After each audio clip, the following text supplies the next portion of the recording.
Hello and welcome to Spirit Sherpa, the show that helps and encourages you on your journey to unlock your magic mojo. I'm Joshua Radewan, your co-host, here as always with spiritual coach and transformational shaman, Kelle. What's going on, Kelle? We haven't recorded for a few weeks. I know, right? I know. We've been like all over the place. So, and even this week, I was almost like, nah, let's not do it because I got a client in town, right?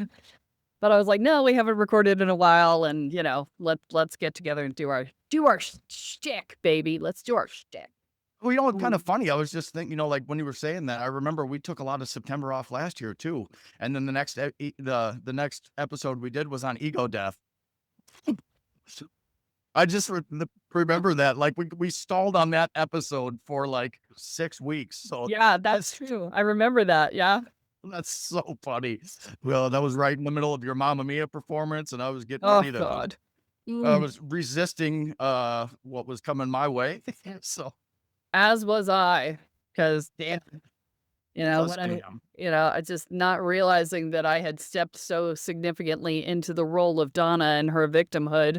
And it was just, it was permeating my whole life. And my husband was the one who figured it out. He's like, how about you put Donna down? I was like, oh my God, that's so good.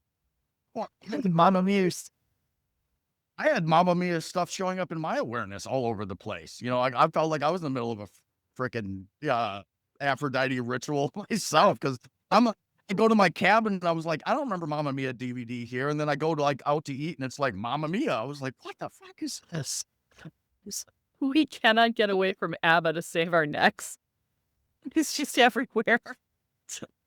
I'm actually doing there's a 20th anniversary of the community theater that I belong to here, and, they're doing a review of the last 20 years, and so I'm actually reprising 2 of my songs, from Mamma Mia in the show, so it's been like Is it the little winner takes it all? PTSD coming back, you know?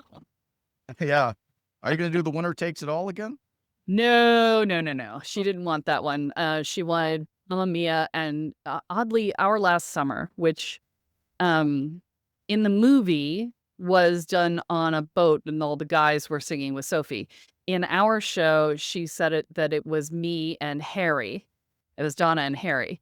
And so it became this sweet little vignette story of all the things that we had done in the last summer we spent together. And it's just this very sweet number. And so I could only actually do one of the 2 shows because we're gonna be in Colombia for the other one for our 10th anniversary. Yeah, we were gonna do a vow renewal, and then here's an interesting magic thing, right? We were gonna do a vow renewal, and then I looked at him and I was like, "You know what?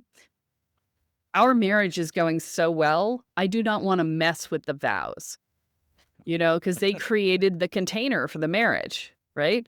And I'm like, I don't want to mess with those. So instead, we're just going to spend some time talking about our past and, the things that we've done together and the appreciations we have for each other and things like that, rather than doing a full valve renewal because I don't want to mess with the container because it's too good right now, right? It's like, let's not fuck it up, right? If it ain't broke, don't fix it, right?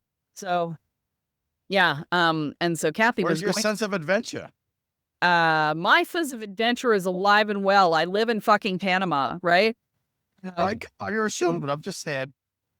no, no, no, no. You just like to mess with things, and I am old and wise, and I know that you don't mess with what ain't broke. So, Fair because you enough. Fair may not be able to get it back, because I have no idea what our vows were. Neither of us wrote them down, and we don't have a video, so we can't fix it. So break it if you can't fix it. So there you go. fair enough. Um. Anyway, Kathy was gonna come down and be part of the vow renewal, and then I was like, "Nah, I don't think we're gonna do that," and so she opted out of the trip, because she had some other stuff going on. So sadly, I don't get to see her, it's very sad, I'm very sad. Anyway, we'll see her another time when it doesn't take her, like, 4 flights to get here, because Right. she lives a flight away from the nearest major airport and near her, and we live a flight away from the nearest major airport near us, and well, that part isn't as relevant because she would be going into Panama City and then from Panama City to Medellin and whatever. It's a whole thing. So, um, there's been all these very interesting premonitions, right? She was getting all kinds of messages not to come. And then when we decided not to vow renew, she was like, can I get out of this trip? Because her sister, who doesn't even like believe in woo woo stuff, like talked to her and said, did you see that there's an alert to not go to Medellin and not, or to not go to Colombia, that there's an alert at the embassy? Her sister was having premonitions, right? She didn't even know that that's what it was. She was like, I have a bad feeling about this. And then, as it turns out, something significant in her mother's life was scheduled on the same day, and so it's just like bang, bang, bang, bang, bang, bang. It's like listen to the messages, And she's like, ever since she canceled the trip, she's like, I feel so much better. I'm like, yes. But a lot of people have been going through. We just came through that 99 portal, and 999 portal, right? And a lot of Started people with a have, bang. yeah, for you. Yeah, we'll get to that in a minute. But a lot of people have been, over the last week, I've been hearing from people saying that one day they just suddenly feel better. Like the worries are gone and their angst is gone. And I had that experience a few days ago where I just woke up and there was just like, everything's going to be great, right? And I have this feeling of everything's going to be awesome, right? It is awesome now. I'm feeling it already, right? And so I don't know what it is, but everybody that I'm talking to is reporting it, except for you, Mr. Oh no, I'm Bang. still happy. I see it, like it's a closure cycle. It's a 9, right? So, Mhm. 9 is the culminating closure of a lot of events. And, like I've been asking for things. I will say I've been very, like I've learned not to not add in a way that makes me happy at the end of manifestations. But I will say when I woke up, it was the morning of the 9/9 portal, 5:30 a.m. I'm sleeping on walkabout on my friend's front porch, and I just hear a car crash. I go out and I see my car 30. Oh, at first I didn't see my car, but I did see the moon. It was staring right at me, and I just winked at it and I said, something wonderful is always unfolding for me. And did I about 80% believed it at the moment, which are good numbers for me. Those aren't rookie numbers, Yeah. but I was like, it is what it is, but yeah, no, that 9/9 portal's definitely been powerful, So I you definitely can tell people what actually happened. Oh, yeah, so, gentleman dropped his wife off at work, and he fell asleep at the wheel, hit my friend's car. This is funny because she has a fox on her front license plate, and, I got kissed by a fox, and it took my car another 30 feet into another car. And, Wow. yeah, everybody was okay, and the guy was really tore up, and I'm just like, "Hey, like, as long as you're okay, this is just material stuff, that isn't a big deal." And so, my car still works. It's not like, uh, doing the best right now, but, I was just waiting on insurance to figure things out. But hey, it's money in the bank, new car, things are happening, things are shifted. Something wonderful is always unfolding. That's my new mantra after working with Ho'oponopono. So There you go. I just didn't think it was going to fold in my trunk, but what are you going to do? Everything happens for me, not to me. That's it. Yep. Yeah. Oh, that's where I've been with it. I'm like, who knows if I would have went out on a drive that day and maybe all the things. So That's very interesting that you say that because it's 9/11 as we're recording this, and this morning I was checking out my socials and I saw a post from somebody who said, these are all the people who survived the 9/11 attacks because they were delayed by a child or they had to pick up donuts or they got a blister in their new shoes, they had to get a Band-Aid or blah blah blah. And she was like, so, the next time, so every time now when I'm delayed, I assume that the universe is protecting me from something that I may or may not even know about. So, I knew something was coming. Like I had been seeing like red and blue right next to each other. So I was like extra cautious on the road. Like I'm like, okay, there's like first I was like, I still have my past this life trauma around police. So, like I'm like seeing red and blue everywhere. And that morning I was like, okay, that one's triggered now. Or that that little incident, that's what that was about, because there's red and blue lights everywhere. And so, I knew it was coming. I had a premonition that something was coming. I'm really grateful that it was while I was sleeping on a couch, Yeah. on the front porch. Well, and I went, so we hire a dog sitter for when we go out of town, right? And so I had actually hired a friend, and I just kept having these horrible feelings about it, right? And her deal was she charges a little less if you give her access to your car, and she can drive your car while you're gone. And I just, I don't know if it was that she was going to crash the car, or if that there was going to be, I don't know what it was, but I just had the worst feeling about it for like a week and a half after I booked her. And I finally had to just get back to her and say, look, I need to cancel this because, and she's not a friend so much as an acquaintance, right? I know her through the theater, and, we're friendly, right? And so she didn't know who I am or what I do or anything like that. And so I was like, I could give you some song and dance about, whatever, but I'm just going to tell you the truth, which is that I make my living as a psychic, and I've had the worst feeling about this. And it's not about you. It's about something is going to go horribly wrong. I said, I've just had the worst feeling about it since I booked it. And I can't. And she said, I totally agree that you should not do this if you're having that feeling, because I believe in those. I'm like, oh, good. Okay.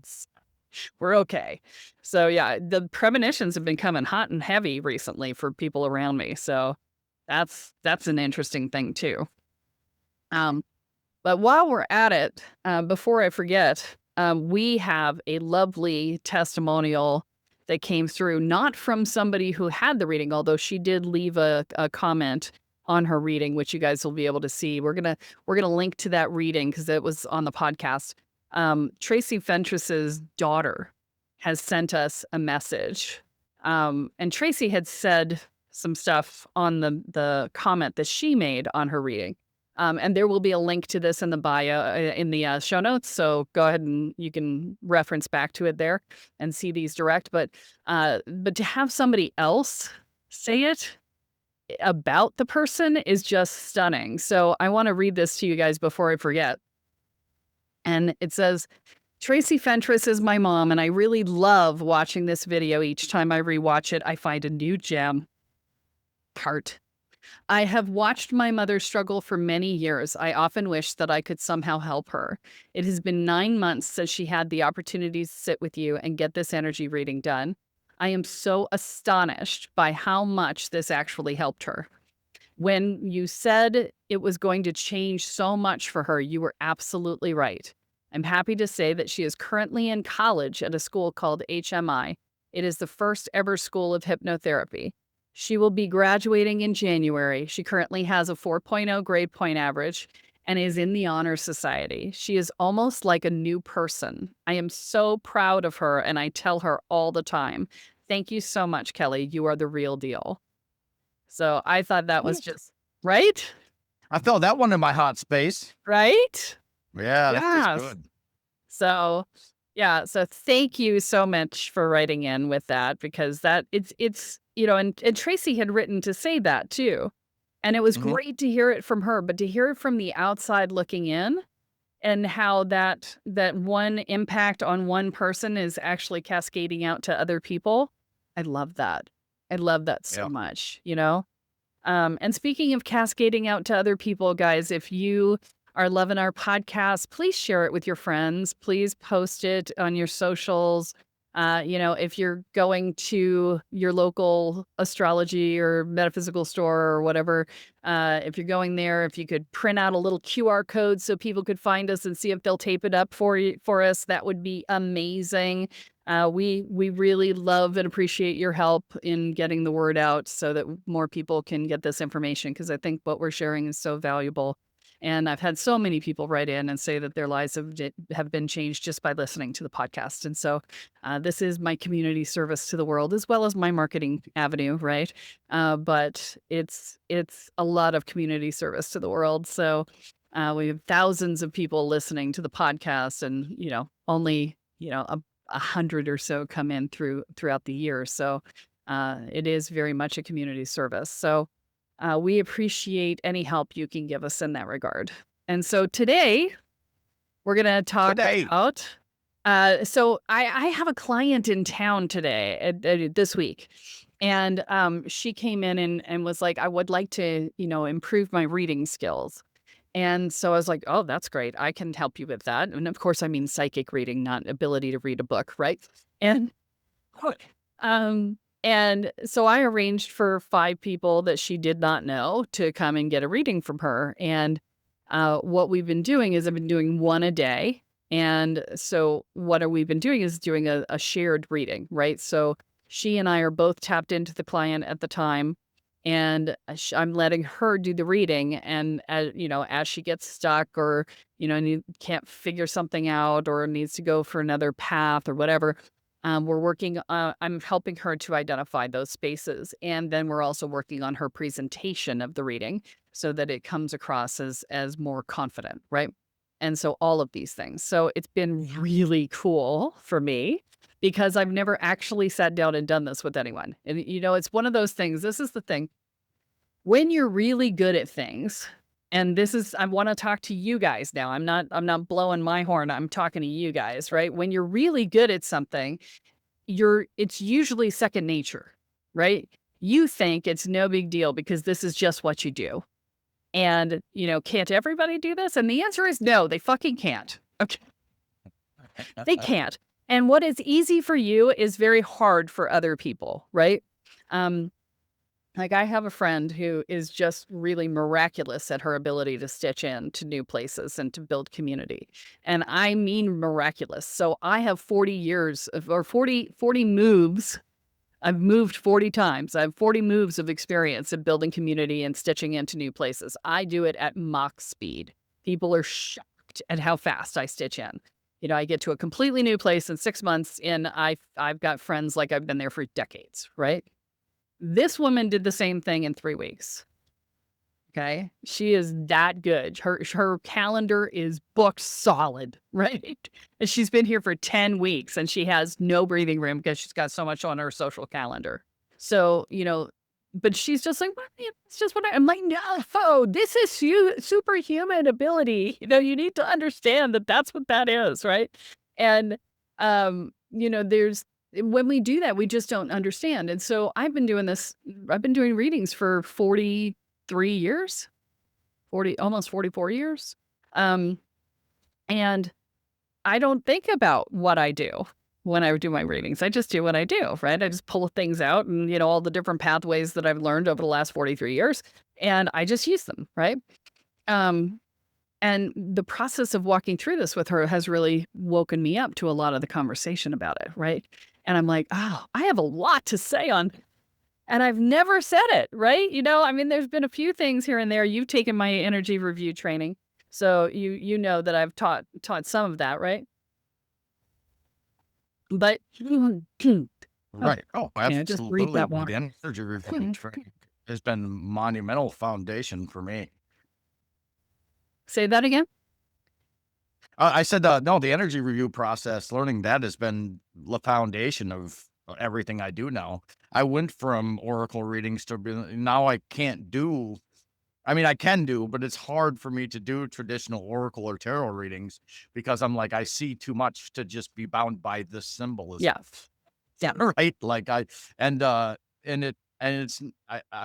geared away from like the prophetic stuff, and mostly because also, as you know, that energy of transformation thing, I'm like, I'm going to tell you this and it's going to shift everything. So I'm just going to tell you how to get to the next place that's going to make you happy. And then you can come back to that. Yeah. Like that's the next layer for me. Yeah. So, but this is the thing is that, you sit down and you start to teach something you haven't taught in a way you've never taught it before. And you're like, oh, I have so much to say about this. Who knew? Right. And so, what we're going to talk about today, and I know we've been going on for a while, but what we're going to talk about today is the difference between a traditional psychic reading, tarot reading, that sort of thing, oracle, whatever, and what I call transformational readings, right? So the transformational readings are literally designed to help you shift and move, right? Whereas, the other stuff is more messages and, it's a very limited scope, right? So let's talk about that. Okay. So most readers start off using tarot cards or oracle cards, things like that, right? They might use runes. They might use, if they're doing some of the other traditions, they might use bones, or tea leaves or whatever. They're always using something outside of themselves to serve as a bouncing off point for the messages, right?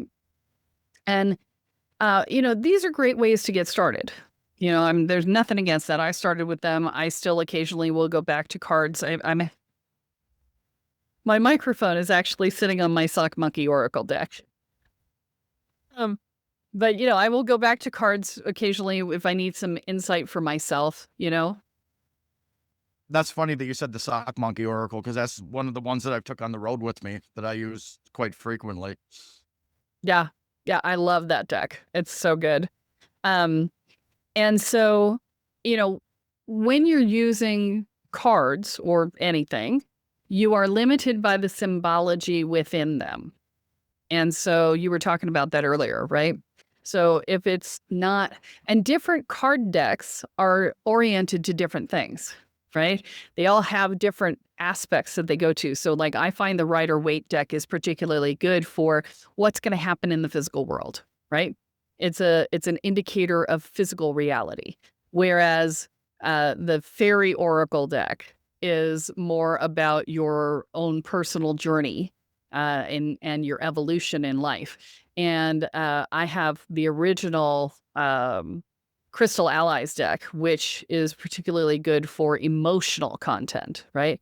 And so, these are all, and then Lynn Andrews' Power deck, right, is particularly good for anything around your personal power, your magic, your things like that. So, I often, if I'm going to do a card reading these days, I often will mix and match my decks. I also have the Sacred Allies deck, which is, for shamanic work. And so, Sacred Path deck, my bad. And that one is good for sort of a broad scope of things. And I like it a lot for personal readings because it's got a lot of text to it. So if I don't generally pull my cards out for myself unless I'm stuck internally. And so I like having something that has more words. Although, most of them have a fair amount of words for each of the cards, but yeah. I kind of do a hybrid of the the traditional and the transformational sometimes. Like if, like you've taught me the ethics of this. So sometimes if I can't get a read on a client or my guides are like, it's kind of closed off, I have a deck called the Akashic Tarot, which is really good about like, this is what they're going through. And then I can kind of have an idea of what the client's going through beforehand if, I can't tap in to that specific client due to their guides being protective and things like that. You know how it is when certain people come to you. I do. We had that problem happen yesterday. Oh, interesting. So yeah, she's been given a wide swath of people to work with. And, the person I thought that was going to be the easiest for her because the person is generally very open as a person. The guys were like, oh, no. So it was really interesting to walk her through that. So but each deck that you use has its own area of expertise, right? So like the Sock Monkey Oracle is very much about finding your joy, right? And so, it's good for that. The messages are short and pithy but they bring joy. Every time I pull the cards out, they bring joy, right? The cards are infused with the energy of joy. So each deck has its own bias, right? And so you're limited by the bias of the deck or decks that you're using. And so when you get to a certain point in your journey, you will eventually want to expand your abilities to read past just what your decks can do for you. And, there's so many different levels of what you can read, right? So You can read what's going to happen in the physical world. You can read what's happening with the person's physical body. That's medical intuition, right? You can read what is going on in their energy body. You can read what is happening in their personal evolution. You can read what's going on in the timelines and look at the possible timelines that are coming. You can look at their ancestral line and see what's happening there, if anything. You can look for curses. You can look for stories that have come down the timeline. You can look at past life issues. You can look at anything on the astral. Are they being ridden by something? Are they being possessed by something? Are they being influenced by something on the astral? Are there ghosts that are impacting them? There's so many things. There's so many different levels. And then, if you're talking physical spaces, there's so many additional levels of stuff, right? So, underground water or ley lines or, energies that are stuck in the property or, all sorts of stuff, right? There's just infinite amounts of stuff that you can go looking for that you would not even touch with cards, right? And so this is where you step into the higher level of reading, is being able to really look at all of these things. And, when I'm doing a transformational reading or, which is either the seer is actually more, it's a very specific path of stuff, right? The seer in the spiritual evolution energy review, which is, if you click back to Tracy Ventress's podcast, that's what that is, right? It is a transformational reading, but it is very specifically a transformational reading about your energy field as in regards to your personal spiritual evolution. And so even that reading is limited because it is in a very specific thing, which is great for people doing their personal growth work. But if you're having something that is a little more out of the norm, right? Something that's just like unusual, then something like the Spirit Alchemy healing session is a more appropriate thing, because then that's a broader scope. I just did one of those for one of my clients this week as well. And, we were dealing with the ancestral line issues and things like that. So when you are looking at something, if you've gone to readers and you've gone to psychics and you're still not getting the answer you need, then that's the spiritual Spirit Alchemy healing session. That's where you get the whole scope, right? It's like, we're going to find this thing. I don't know what it is, but we will figure it out together, right? And so that sort of thing. So there are different levels of readings is what I'm saying, right? And so as you're learning this stuff, there's a lot of elements to it, right? And so when I've been working with this client, I've been, helping her to, she runs into a wall. She can't get the next level of the meaning, or she can't, she doesn't know which place to look at next. She got through one thing and she doesn't know where to go for the next thing.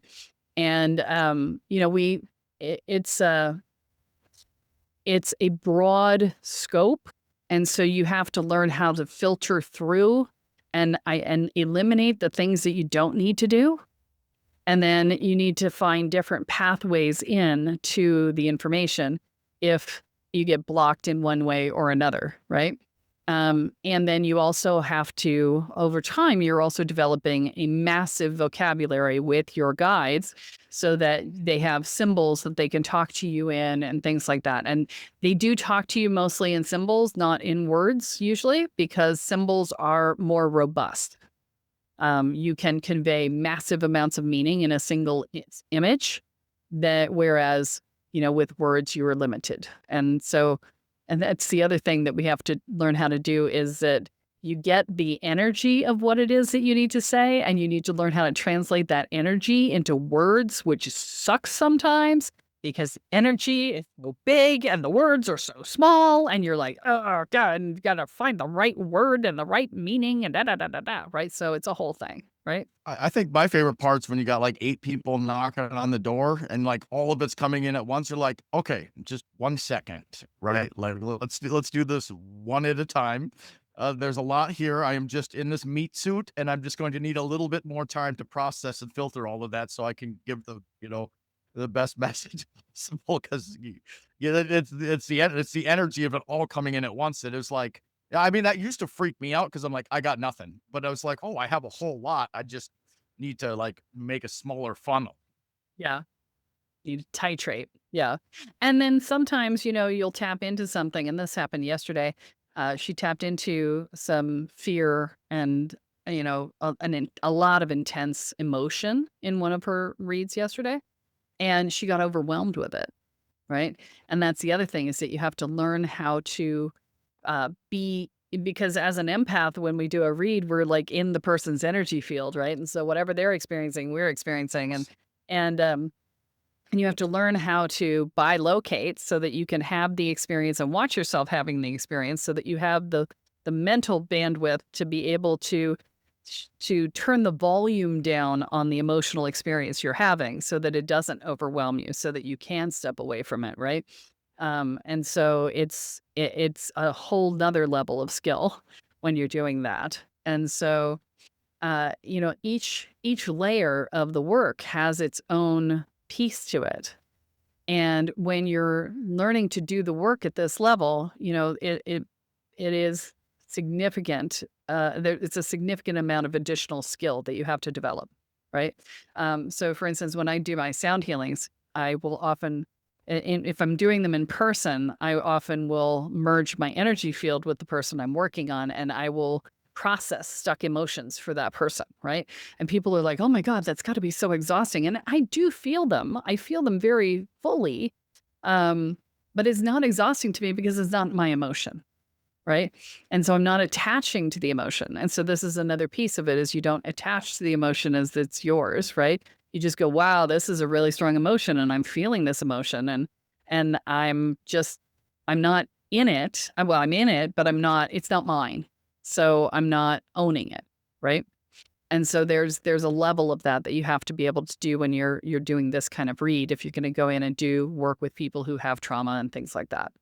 And so all sorts of stuff, right? And then knowing what level to look at, right? It's like, so she got stuck on somebody. She tried to go in and look at the level that she usually starts with, and she was like, I'm not getting a lot. I said, okay, so just look at his physical body, right? Just look at the physical body and let it tell you where you need to go. And she was drawn to different chakras and to different elements in the body, and saw different things. And it's very interesting because oftentimes when you're doing readings at this level, one of the things that happens is that you'll get an image, usually early on in the reading, and the image won't make sense. You'll be like, okay, I got this, but I don't know what it is. And so, you have to be able to let it go. If the information doesn't come immediately, you need to just like put a pin in it, park it in the parking lot over here and let it sit. And as you get further into the reading, it'll become more evident, right? So like, you see something and it's got this over here and that over there, and that makes no sense. And then you get into the reading further, and then you circle back around at the end and you go, "Oh, this thing I saw was a direct reflection of this thing over there and that thing over there. And we talked about it. And these are all this is the visual of what they gave me a visual of the overview of the reading. I just didn't understand what it meant." Right. And so, that sort of thing can happen too. So, um, yeah, it's all very interesting as you go through the process. And it's just about learning how to interpret and knowing when to dig and when not to. And then the other thing that's been a big thing for her is learning how to change the way she phrases her questions. So, when we go into readings, we're always trying to get to specificity so quickly that we end up asking yes and no, either or types of questions. And those questions are the least useful questions you will ever ask in a reading. They will be the fastest things to shut down your readings. Her favorite thing is this? And I'm like, stop it. You should never start a sentence with is this, right? It should, or can you this, because those are yes or no questions. If the answer to that question is yes or no, then you are asking the wrong question. You should never ask a yes or no question. You want to do who, what, where, when, why, and how. Those are the questions. If you are not starting with those words, you are probably asking a question that's going to shut your flow down. So, instead of saying, well, I'm seeing the color blue, what's that?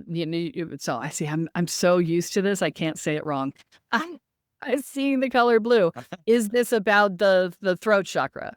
And you Right. don't do that because that's a yes or no, right? You say, I'm seeing the color blue. What's that blue about? Right? That's I went straight into the right one because I can't. Been doing it too long.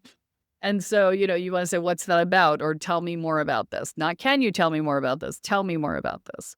Right? Because can you is a yes or no. Right? And some of that's even, like, once you really start building out that symbolic library, that blue can mean more than just throat chakra. It can mean, for me, it's angelic presence. Is this, like, what are you here to tell her, Michael? Like, what messages do you have coming through? Like there's, like, and then the rays, the rays of the universe, right? Like they all come and teach a specific. And I mean, like, it's just layer upon layer upon layer. I mean, that's why I'm so grateful to work with you in psychic mastery is because I mean, like, you're hitting on a lot of this stuff in there little by little as Yeah. we go through it in a way that doesn't overwhelm. I'm whelmed, but not overly.